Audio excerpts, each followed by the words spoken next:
जीना है तो हंस के जियो।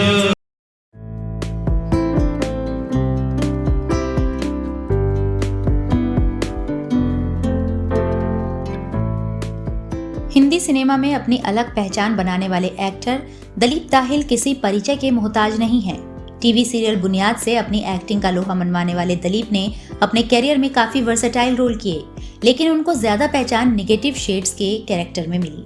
आज की हमारी खास पेशकश में हम बात करेंगे एक्टर दलीप ताहिल से जुड़े तमाम दिलचस्प किस्से कहानी के बारे में। आप बने रहिए हमारे साथ।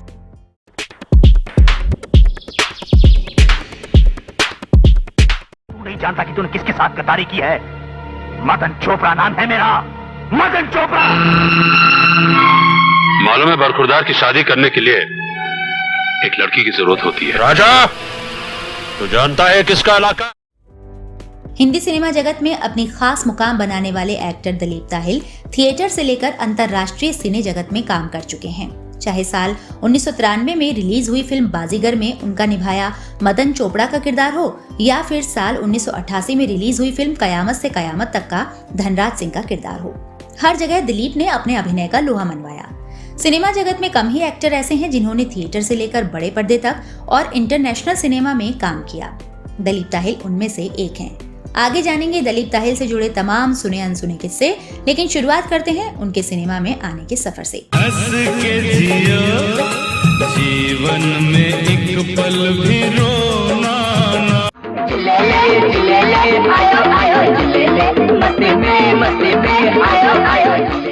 आगे बढ़ने से पहले आपसे रिक्वेस्ट है कि अगर अभी तक आपने हमारे चैनल को लाइक और सब्सक्राइब नहीं किया है तो अभी कर लीजिए, जिससे हमारी हौसला अफजाई होती रहे और हम आप तक सिनेमा जगत के तमाम सुने अनसुने किस्से कहानी यूं ही पहुंचाते रहें।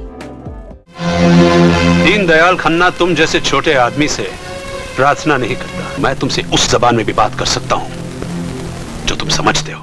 दलीप की कर्मभूमि भले ही मायानगरी हो, लेकिन वो ताज नगरी के नाम से मशहूर जिला आगरा में पैदा हुए थे। 30 अक्टूबर 1952 को उत्तर प्रदेश के आगरा जिला में उनका जन्म एक सिंधी परिवार में हुआ था।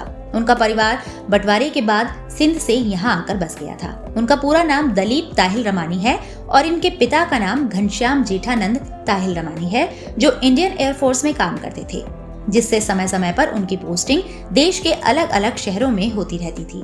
इसलिए दलीप का बचपन भी देश के अलग अलग शहरों में बीता।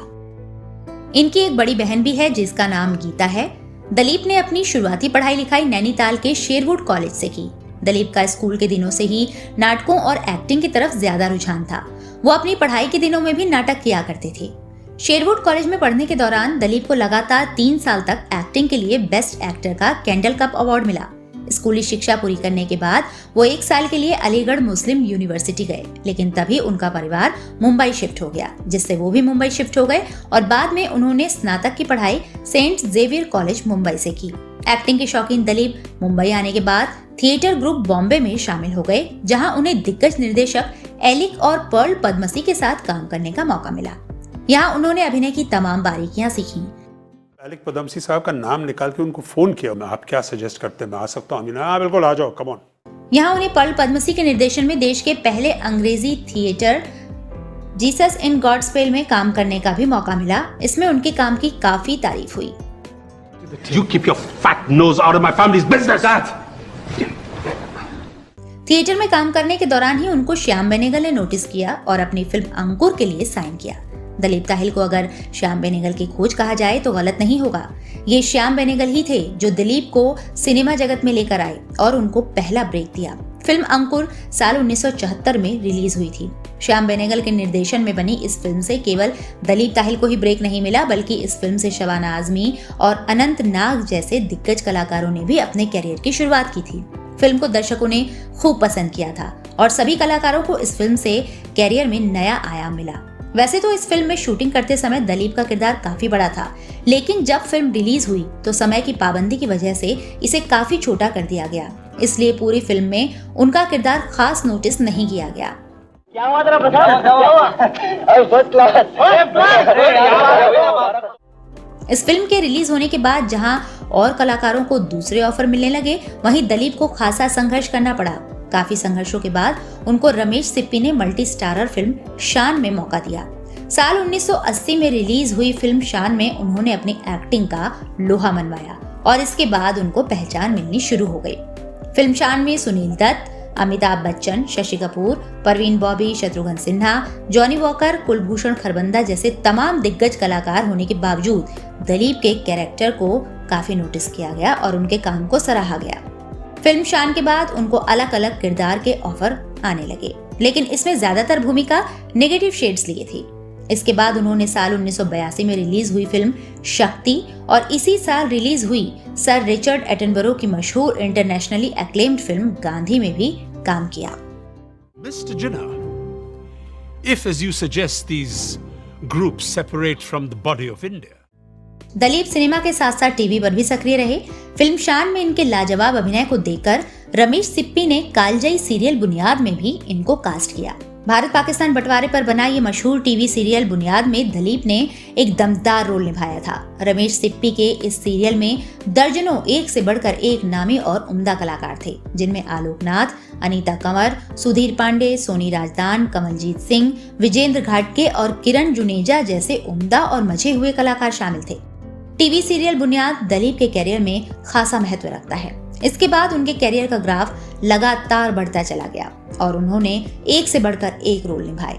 ये टीवी सीरियल उनके कैरियर में मील का पत्थर माना जाता है। साल 1986 में रिलीज हुई फिल्म आखिरी रास्ता में पुलिस ऑफिसर के किरदार को इन्होंने बहुत उम्दा तरीके से निभाया। अमिताभ अभिनीत इस मल्टी स्टारर फिल्म में अनुपम खेर, जया प्रदा और श्रीदेवी जैसे उम्दा कलाकारों के बीच उनके निभाए पुलिस ऑफिसर के किरदार को आज भी याद किया जाता है। आगे बताएंगे इस फिल्म से जुड़ा एक ऐसा विवाद जो खाली अफवाह होने के बावजूद सालों तक मीडिया की सुर्खियां बना रहा। फिलहाल आगे बढ़ते हैं और बात करते हैं साल 1988 में रिलीज हुई सुपरहिट फिल्म कयामत से कयामत तक की।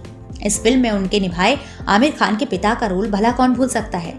अपनी दमदार एक्टिंग से उन्होंने धनराज सिंह की भूमिका में जान डाल दी थी, जबकि असल जिंदगी की बात करें तो उस समय उनकी शादी भी नहीं हुई थी। कहते हैं बड़ा नाम करेगा। इसके बाद साल 1989 में रिलीज हुई सुभाष घई की सुपरहिट फिल्म राम लखन में वो ठाकुर प्रताप सिंह की भूमिका में बखूबी फिट हुए।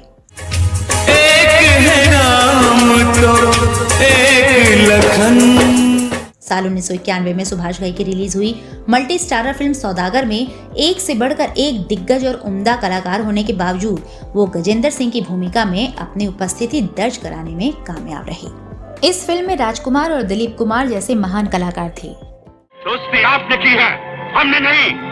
हमारी राजगद्दी पर इन भीखमंगों को राज नहीं करने दूंगा। लेकिन साल 1993 में रिलीज हुई फिल्म बाजीगर में उनके निभाए मदन चोपड़ा के किरदार को इतना पसंद किया गया जिसे दर्शक आज भी नहीं भूले हैं।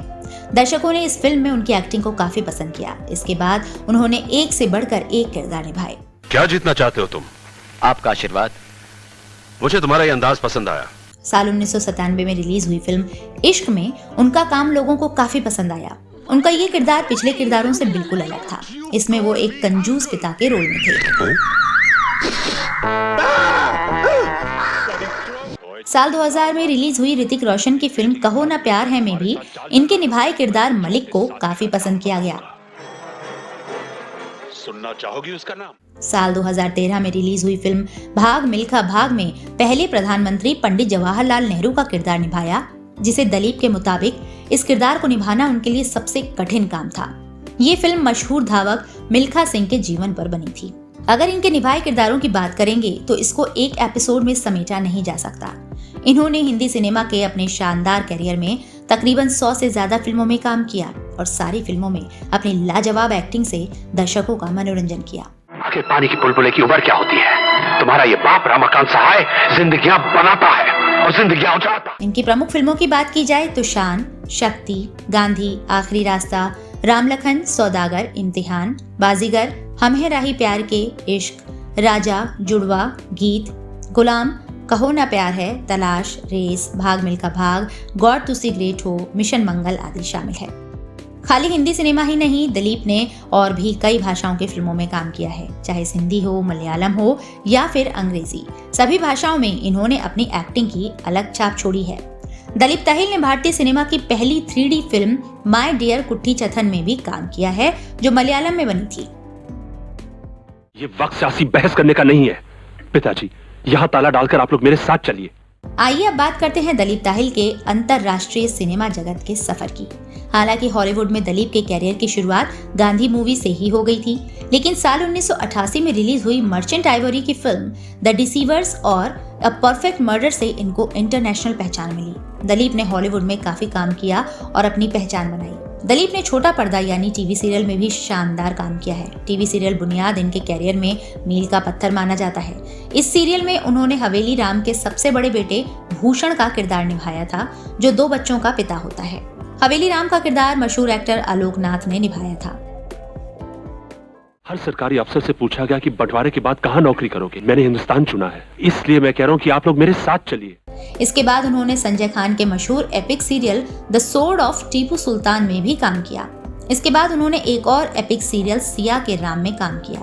साल 2015 में स्टार प्लस पर प्रसारित ये टीवी सीरियल सिया के राम में उनका निभाया राजा दशरथ का किरदार भला कौन भूल सकता है। राजा दशरथ के किरदार में इनको दर्शकों ने काफी पसंद किया था। मैं वचन देता हूँ कि मैं आपको निराश नहीं करूंगा। दलीप के वर्सेटैलिटी की बात करें तो इन्होंने देसी टीवी सीरियल ही नहीं बल्कि विदेशी टीवी सीरियल में भी काम किया। साल 2003 में अंग्रेजी सीरियल ईस्टएंडर्स में इन्होंने डैन फेरेरा का किरदार निभाया, जिसे काफी पसंद किया गया। इससे इनको विदेश में भी खास पहचान मिली।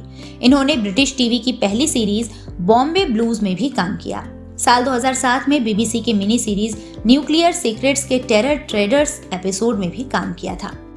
इसके अलावा दलीप का रुझान वेब सीरीज की तरफ भी रहा और इन्होंने कई वेब सीरीज में भी अभिनय किया। वेब सीरीज की बात करें तो इन्होंने मशहूर web series the family man में भी काम किया है। इसके अलावा परछाई, hostesses, guilty, made in heaven और न्यू डे विल बी जैसे सरीखे वेब सीरीज में अपने लाजवाब एक्टिंग से लोगों का मनोरंजन किया। दलीप ताहिल की बात करें तो इन्होंने खाली एक्टिंग ही नहीं बल्कि संगीत की दुनिया में भी काम किया। इन्होंने अपना एक म्यूजिक एल्बम भी लॉन्च किया जिसका नाम है राज की बातें, जिसे दर्शकों ने काफी पसंद किया। तू दिल की अप्सरा है। ये तो रही दलीप ताहिल के कैरियर और फिल्मी सफर की बात। आइए अब आगे बढ़ते हैं और बात करते हैं दलीप की निजी जिंदगी के बारे में। इनकी निजी जिंदगी की बात करें तो इनकी शादी बिजनेस वुमन अमृता से हुई है, जो लाइमलाइट से थोड़ा दूर ही रहती हैं। इस कपल को एक बेटा और एक बेटी है। इनका बेटा ध्रुव ताहिल भी अभिनेता है और सिनेमा जगत में सक्रिय है। तुम इस चौखट से बाहर नहीं जाओगी, सुना नहीं तुमने? आगे बढ़ते हैं और अब बात करते हैं दलीप के कैरियर में हुई विवादों की। वर्सेटाइल एक्टर दलीप ताहिल का विवादों से भी गहरा नाता रहा है। चाहे मशहूर एक्ट्रेस जया प्रदा के साथ आपत्तिजनक सीन को लेकर विवाद हो या फिर मी टू के दौरान हीरोइन के साथ हुए उनके विवाद। आगे जानेंगे इन विवादों के बारे में पूरी विस्तार से। फिलहाल आगे बढ़ने से पहले आपसे रिक्वेस्ट है कि अगर आपने हमारे चैनल को अभी तक लाइक और सब्सक्राइब नहीं किया है तो अभी कर लीजिए। आगे बढ़ते हैं और सबसे पहले बात करते हैं मशहूर एक्ट्रेस जया प्रदा के साथ विवाद की, जो हाल के दिनों में महज अफवाह साबित हुई। ये विवाद साल 1986 में रिलीज हुई फिल्म आखिरी रास्ता के समय का है।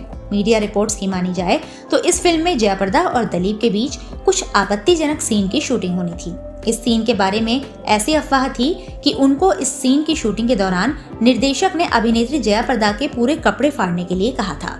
वहीं सुर्खियां ये भी रहीं कि शूटिंग के दौरान दलीप कुछ ज्यादा ही बहक गए, जिस पर जया प्रदा ने उन्हें थप्पड़ मार दिया था। लेकिन बाद के दिनों में मीडिया रिपोर्ट्स के अनुसार दलीप ने महज इसे कोरी अफवाह बताया और कहा कि उन्होंने जया प्रदा के साथ कोई आपत्तिजनक सीन तो क्या कभी स्क्रीन तक शेयर नहीं किया, इसलिए ये एक महज अफवाह है और उनको नहीं पता कि ये अफवाह कहां से और कौन फैला रहा है। और साथ ही ये भी कहा कि अगर भविष्य में इस अफवाह को नहीं रोका गया तो इस पर वो कार्रवाई करेंगे। ये विवाद दलीप के बयान के बाद मात्र अफवाह ही साबित हुआ। अगला विवाद मी टू कैंपेन के दौरान का है।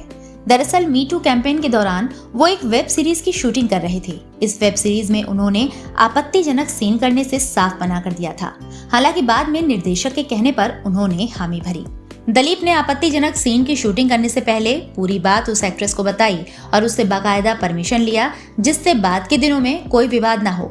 इस सीन की शूटिंग करने से पहले दलीप ने एक्ट्रेस से परमिशन तो लिया ही साथ वॉइस और वीडियो रिकॉर्ड भी किया, जिससे आगे उन पर कोई विवाद ना हो। तीनों बैठे, उनको समझाया कि ऐसे ऐसे होने वाला है, आपको मंजूर है, are you okay with it? तो उन्होंने कहा हाँ, ठीक है।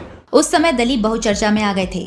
भले ये उस समय विवादों में छाया रहा, लेकिन ये विवाद दिलीप की साफगोई और अपनी इमेज के प्रति संजीदगी को दर्शाता है। साल 2018 में दिलीप से एक और विवाद जुड़ गया। दरअसल इसी साल दिलीप को मुंबई पुलिस ने रैश ड्राइविंग केस में पकड़ा। उन पर नशे में गाड़ी बहुत तेज स्पीड से चलाने का आरोप था। तेज स्पीड में दिलीप की कार दुर्घटनाग्रस्त हो गई, जिससे कुछ लोगों को चोटें भी आई थीं।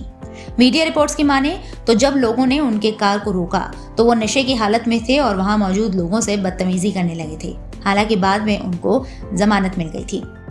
दिलीप ताहिल उस दौर के शानदार एक्ट्रेस रहे हैं जब अच्छे चेहरे वालों को ही हीरो माना जाता था। वो एक ऐसे वर्सेटाइल एक्टर हैं जो हर किरदार में ढल जाते थे, चाहे विलेन का किरदार निभाना हो या फिर कॉमेडी करनी हो। वो कैमरे के सामने सब कुछ इतनी संजीदगी से करते थे कि लगता ही नहीं था कि वो एक्टिंग कर रहे हैं।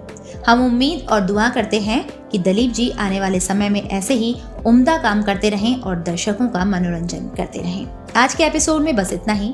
उम्मीद है दिलीप ताहिल से जुड़ा ये एपिसोड आपको पसंद आया होगा। अगर इनसे जुड़ा आपके पास भी कोई किस्सा या कहानी हो तो हमसे जरूर शेयर करें। चलते चलते आपसे एक बार फिर गुजारिश है कि हमारे चैनल लाइक, सब्सक्राइब और शेयर जरूर कर लीजिए, जिससे सिनेमा जगत की तमाम किस्से कहानी ऐसे ही आप तक पहुंचते रहें। नमस्कार।